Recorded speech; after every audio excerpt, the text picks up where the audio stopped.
Salut, c'est Jonathan. Bienvenue au podcast de ma semaine Star Wars.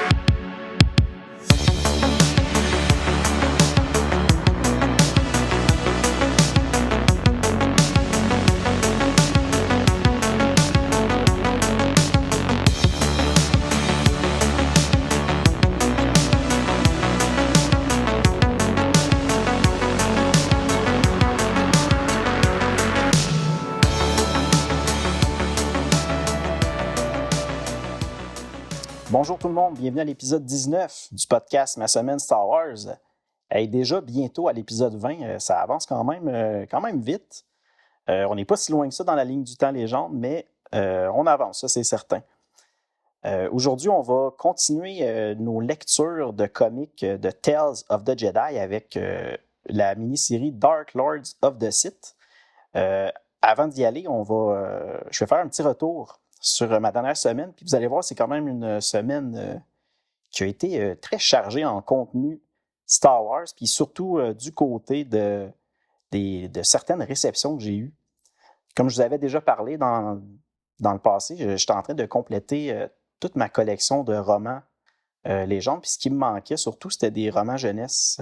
Puis quand je dis jeunesse, c'est vraiment pour les très jeunes enfants. Là, on parle de livres de quelques pages là, avec beaucoup d'images, tout ça, mais je voulais quand même les avoir parce que ça reste du contenu inédit, des histoires qui n'ont pas été contées dans d'autres romans. Donc, je trouvais ça intéressant de les ajouter à ma collection.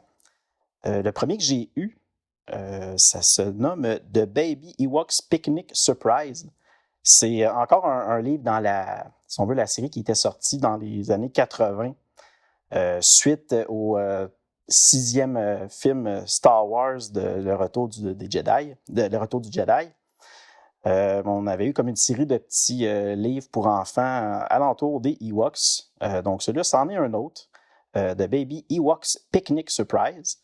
Sinon, un autre que je lui ai mis la main dessus, ça se nomme Jedi Force Watch Out for the Wookiee. Ça se trouve être un petit livre.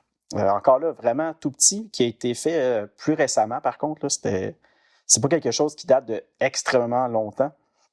Puis c'était un livre qui venait avec un jouet. Puis là, j'ai décidé de me le procurer celui-là aussi, sans le jouet évidemment, juste le livre, vu que c'était l'histoire qui m'intéressait.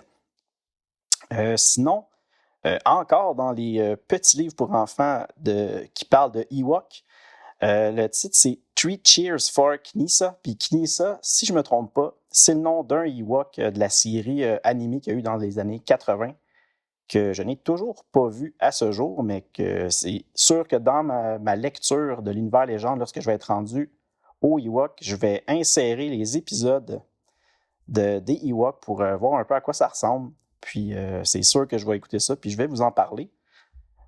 Sinon, aussi, encore un autre livre jeunesse en lien avec les Ewoks. Le titre, c'est The Ewok Who Was Afraid an Ewok Adventure. Celui-là, c'est un autre livre un petit peu, un petit affaire plus gros. Autant dans le format au niveau de la grandeur de la page que le nombre de pages et la grosseur du texte. On a un peu plus de texte là-dedans, mais ça reste quand même un livre pour les tout-petits. Rien d'extrêmement long à lire. Ça va se lire en 5-10 minutes, même pas. C'était peut-être 5 minutes. Pour un adulte, mais je voulais quand même l'avoir, donc j'ai mis la main sur ça. Donc, ça fait 1, 2, 3, 4 livres que j'ai eu cette semaine de l'univers légende. Sinon, j'ai décidé cette semaine de prendre un peu de temps pour faire un retour sur tout ce que j'avais au niveau des romans et des comics de Star Wars, mais de l'univers canon de Disney depuis l'achat de Star Wars par Disney. Puis, je voulais m'assurer que je n'avais pas passé à côté de certains romans que je n'avais pas encore achetés, puis tout ça. Donc, je me suis promené dans la ligne du temps canon de Star Wars. Puis, je me suis rendu compte qu'il m'en manquait quelques-uns. Puis, il y en a 2 que j'ai reçus cette semaine.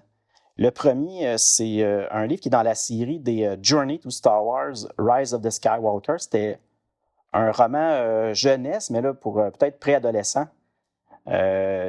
Qui était comme un peu une préparation au film Rise of the Skywalker, qui était, si je ne me trompe pas, le 9e film de la série des films Star Wars.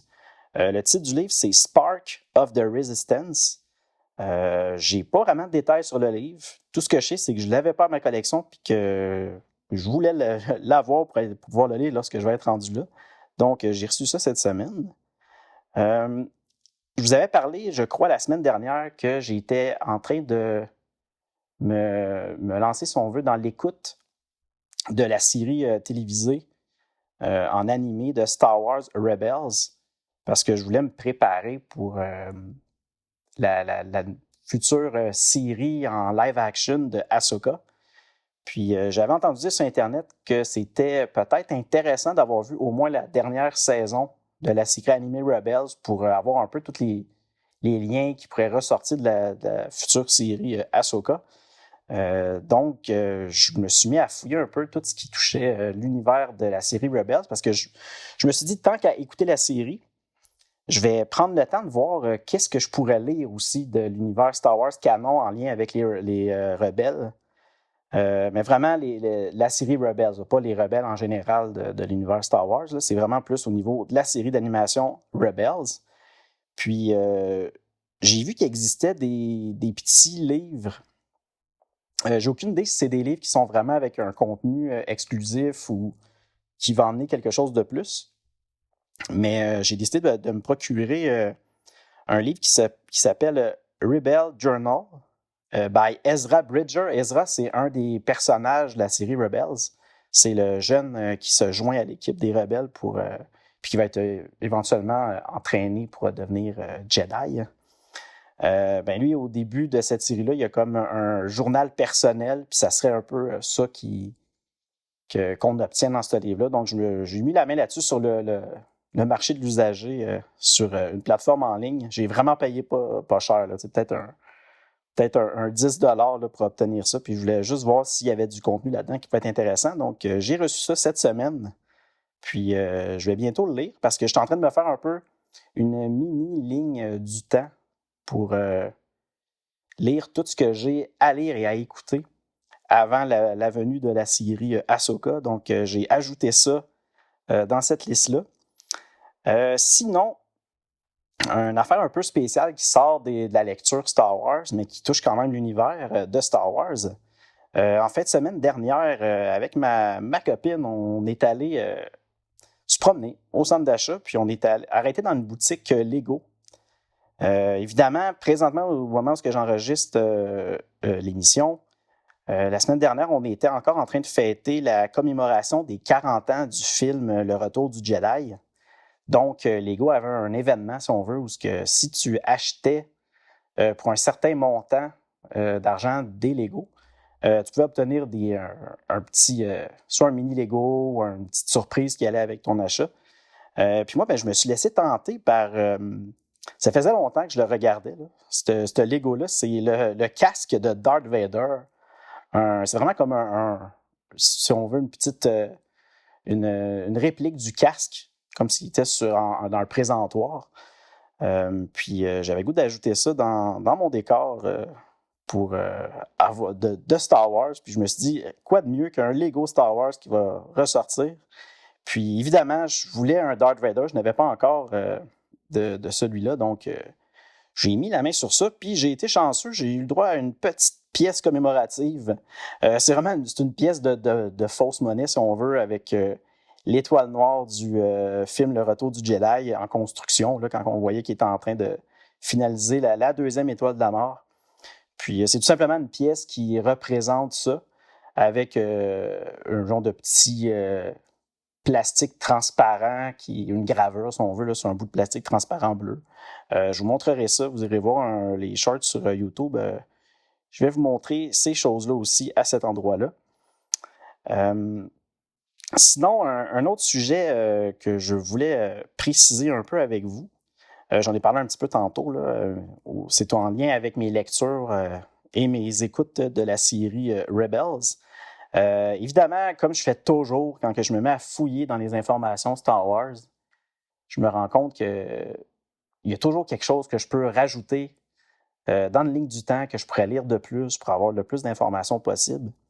Puis, si je ne me trompe pas, dans la série qui s'en vient de Ahsoka, il y a des bonnes chances qu'on qu'on entende parler du personnage. Là, je ne sais pas si c'est un spoiler. Je pense pas parce il y a comme beaucoup de sous-entendus, mais je crois que ça serait possible qu'on voit dans cette série-là Tron, un des grands personnages de Timothy Zahn, qui évidemment a fait son retour dans l'univers canon de Disney à plusieurs reprises dans plusieurs romans. J'ai tous ces romans-là à ma possession, mais je n'ai pas encore lu ces séries-là. Il y a 2 séries de 3 livres, 3 romans à chaque, qui est en lien avec Tron. Je pense dans des moments différents dans le temps, là, quand il était plus jeune ou puis plus vieux par la suite. Mais si je ne me trompe pas, je crois que ces livres-là, en tout cas du moins quelques-uns de la trilogie, la première trilogie qui est sortie, je crois que ça serait en lien possiblement avec l'époque de Rebels, puis qu'on risque de les voir dans la série Ahsoka. Fait que je me suis dit, pourquoi que je n'ajouterais pas cette petite série-là de 3 romans de Tron à lire avant la sortie de la série Ahsoka. Donc, je vais l'ajouter, puis je vais m'y attaquer avant le mois d'août 2023, parce que c'est à ce moment-là que la série va sortir. Puis, encore dans mes autres recherches, je me suis dit, là, c'est une série qui va parler d'Ahsoka. On a eu, il y a quelques années, la 7e saison de la série de Clone Wars en animé qui est sortie, qui permettait de terminer, si on veut, cette série-là de Clone Wars, puis qu'on retrouvait un petit peu Ahsoka à ce moment-là. Puis, il y a quelques temps, il y a un roman un peu... c'est entre jeunesse, je dirais peut-être préadolescent, là, un roman qui se nommait Ahsoka, qui parle justement de ce qui s'est passé après The Clone Wars, jusqu'à son arrivée, je crois, avec les rebelles. Donc, je vais aussi ajouter le roman de Ahsoka dans mes lectures. Ça ne devrait pas être trop long en plus, parce que c'est un petit roman, mais je crois que ça vaudrait la peine de faire ça. Puis ensuite... je me disais que tant qu'à être là-dedans, je vais ajouter d'autres choses encore. J'ai déjà en ma possession dans les comics de l'univers canon une série qui était sortie il y a quelques temps, où on voyait un peu la jeunesse de Kanan, qui est un des personnages importants de la série Rebels. Fait que je vais ajouter ces 12 numéros, c'est des 12 comics qui relate un peu son passé depuis la chute des Jedi jusqu'à son arrivée chez les rebelles, si je ne me trompe pas. Donc, je vais ajouter cette lecture-là aussi. Là, je suis en train de tranquillement me faire ma propre petite ligne du temps de lecture, puis je place tout ça ensemble pour être en mesure de lire tout ça avant le mois d'août. Je pense bien que je vais y arriver. Là. J'ai quand même encore pas mal de temps. Là. On est juste au mois de mai présentement, donc... Ça devrait bien aller. Je crois qu'on serait prêt à aller pour notre contenu principal aujourd'hui. C'est sûr que là, ça va être plus rapide parce que normalement, je prends le temps de faire un résumé de l'épisode précédent, de la lecture qu'on avait fait, mais comme c'était le livre Tales of the Jedi Companion, c'était pas tout à fait une lecture avec une histoire que je vous spoilais pas, donc j'ai pas de résumé à faire aujourd'hui. Mais je vais quand même y aller avec un petit résumé, ou plutôt une présentation, si on veut, de notre série Tales of the Jedi Dark Lords of the Sith, qui est une série en 6 numéros. Cette série-là se passe 3996 ans avant la bataille de Yavin. Elle a été écrite par Tom Veitch et Kevin G. Anderson. Puis on avait au dessin Chris Gossett qui a fait les 5 premiers numéros. Puis le 6e numéro a été dessiné par Art Wetterell. Évidemment, cette série-là est sortie chez Dark Horse Comics. Le premier numéro est sorti chez Dark Horse Comics le 1er octobre 1994. Donc, l'aventure commence. On est sur la planète Dantooine. Puis là, on voit un jeune Jedi nommé Exar Kun. Rappelez-vous bien de ce nom-là parce que c'est un personnage qu'on va voir un peu plus. Puis, personnellement, je trouve que c'est un personnage quand même très intéressant. On voit Kun qui est en train de consulter un holocron qu'il a emprunté à son maître Vodo sans sa permission. J'ai utilisé le mot emprunté, mais il l'a plus volé temporairement. Parce que Exar Kun, lui, ce qu'il veut le plus possible, c'est d'en apprendre beaucoup sur les légendaires Jedi déchus qu'on connaît sous le nom des sombres seigneurs Sith. Pendant qu'il est en train de consulter cet holocron-là, ben, tout d'un coup, son maître Vodo le surprend en train dans son bureau, en train de regarder cet holocron-là. Puis là, à ce moment-là, il lui dit qu'il ne peut pas, lui, Exar Kun, regarder cet holocron-là parce que ça contient des connaissances secrètes qui sont seulement réservées aux maîtres Jedi. Dans le système de l'impératrice Theta, parce que là, on s'est déplacé à cet endroit-là dans l'histoire, on voit le seigneur Keto, qui est en fait le père de Satal Keto qu'on avait vu dans les histoires précédentes, dans Tales of the Jedi. On voit le seigneur Keto et sa femme qui sont en train de procéder à une inspection de la guilde des mines de carbonite. Il était tout simplement allé à cet endroit-là pour s'assurer que tout fonctionne bien. Puis là, tout à coup, ben, on a Satal Keto, accompagné de Alima et leur groupe qui nomment les Krates, qui sont comme des adorateurs du côté obscur. Ben, ils arrivent puis ils commencent à user de magicite pour semer la panique à cet endroit-là. À ce moment-là, le seigneur Keto, il demande à la sécurité d'arrêter sur le champ et d'emprisonner Satal et Alima. Puis, si je rappelle, Satal, c'est le fils du seigneur Keto, donc il demande à sa sécurité d'emprisonner son fils. Mais évidemment, grâce au pouvoir d'illusion de Alima, elle décide de transformer l'épée d'un des protecteurs de la sécurité du Seigneur. Elle transforme avec son illusion là, son épée comme en serpent, puis à ce moment-là, le protecteur est convaincu que le serpent va le tuer, donc il se met à paniquer. Lui et les autres agents de la sécurité, ils sont tellement effrayés qu'ils tombent même en choc catatonique. Bref, ils perdent le contrôle complètement. Puis ça va tellement loin leur attaque surprise comme ça que même il y a un travailleur tout d'un coup qui vient terrifié par une illusion, puis à ce moment-là, il tombe directement dans une grosse, si on veut, marmite là, énorme de carbonite en fusion. Puis là, à ce moment-là, Satal, il se rend compte que c'est intéressant la carbonite, donc il décide d'engloutir, mais de façon... il va de façon précautionneuse, si on veut. Il engloutit son père, le seigneur Keto, dans la carbonite.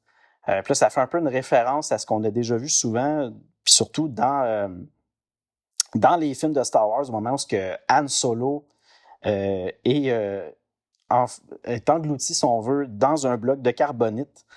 Puis là, on voit un peu, c'est une scène comme ça. Là, par après, on voit comme le seigneur Keto qui est dans une pierre de carbonite accrochée dans la salle de la demeure de Satal.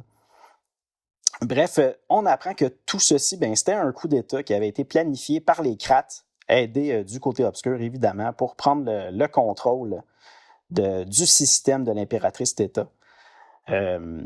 Donc maintenant, Satal et Alima sont les grands maîtres du système de l'impératrice Theta. Maintenant, on va se déplacer sur Onderon. On revient justement à Maître Arca et ses Jedi, ses apprentis Jedi. Là, ils apprennent comme quoi qu'il y a eu un coup d'État dans le système Theta, puis que cela serait possiblement relié à Freedonad, le méchant de notre dernière lecture, qui était justement du système Onderon. Pas du système Onderon, mais de la planète Onderon. Fait que là, à ce moment-là, Maître Arca, il demande à Dace Krll, je ne sais jamais comment le prononcer, Qrrrl, Tok, Oswillum et Shoanes, qui sont des personnages d'autres Jedi qu'on avait vus dans les dernières lectures de comics. Il les envoie plutôt sur la planète Ossus pour informer les leaders Jedi de ce qu'ils ont vu sur Onderon. Par contre, il demande à Nomi Sunrider et à Nomi Sunrider, il lui dit de rester ici pour prendre le temps de recevoir une dernière leçon sur la méditation de bataille. Mais après cette leçon-là, elle et Ulic Qel-Droma, ben, ils vont devoir quitter pour le système Theta pour aller diriger l'effort Jedi pour tenter de contrer ce coup d'État. Mais juste avant, Kay Qel-Droma, le frère de Ulic, il décide de lui dire de prendre le temps d'aller voir les objets Sith qu'il avait ramassés. C'était des objets Sith en lien avec Freedom Nad, ben, qui avait, si on veut, retrouvé dans les affaires du roi Omin. Ben, le roi Omin, il conservait plusieurs objets Sith, puis il se dit on pourrait aller voir là-dedans s'il n'y a pas quelque chose qui pourrait nous aider à vaincre, si on veut, le côté obscur dans le système de l'impératrice Theta. Fait que là, à ce moment-là, Ulic décide de fouiller dans ces objets-là, puis là, il touche à un artefact Sith. Puis tout à coup, Freedom Nad, ben, plutôt le fantôme de Freedom Nad apparaît. Puis il commence à lui réciter plein d'affaires en lien avec les Sith, puis il dit que on voit un peu que, indirectement, Freedom Nad lui dit que ben, qu'il voit que Ulic Qel-Droma, ben, il devrait devenir un personnage très puissant, possiblement un grand Sith.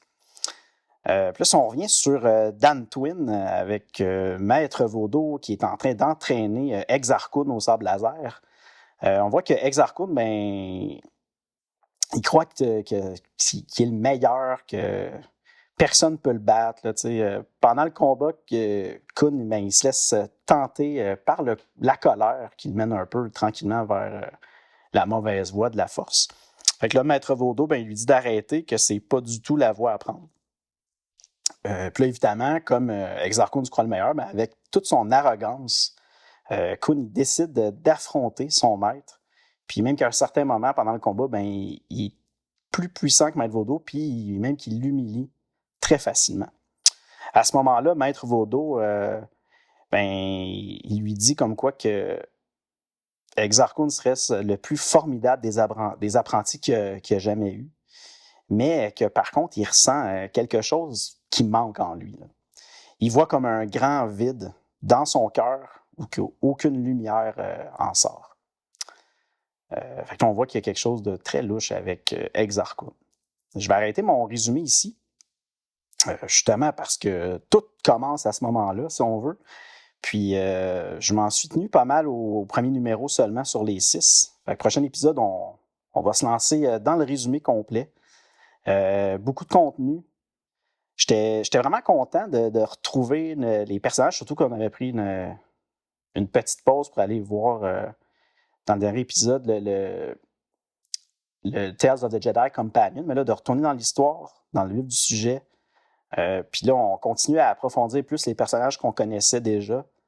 J'aime ça, voir leur évolution là, à travers la force. Ils deviennent de plus en plus puissants.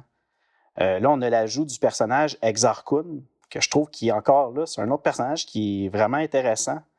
Puis je vous dis, dans cette mini-série-là de 6 numéros, là, on va vivre quand même beaucoup de tragédies. Ça va être quand même assez lourd comme histoire.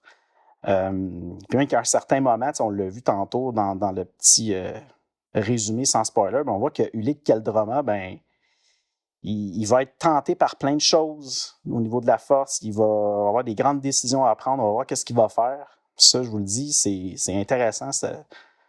J'aime vraiment comment cette histoire-là est construite. Ça va être vraiment le fun d'en apprendre un peu plus sur ces personnages-là. Comme vous voyez, bien évidemment, j'ai vraiment aimé.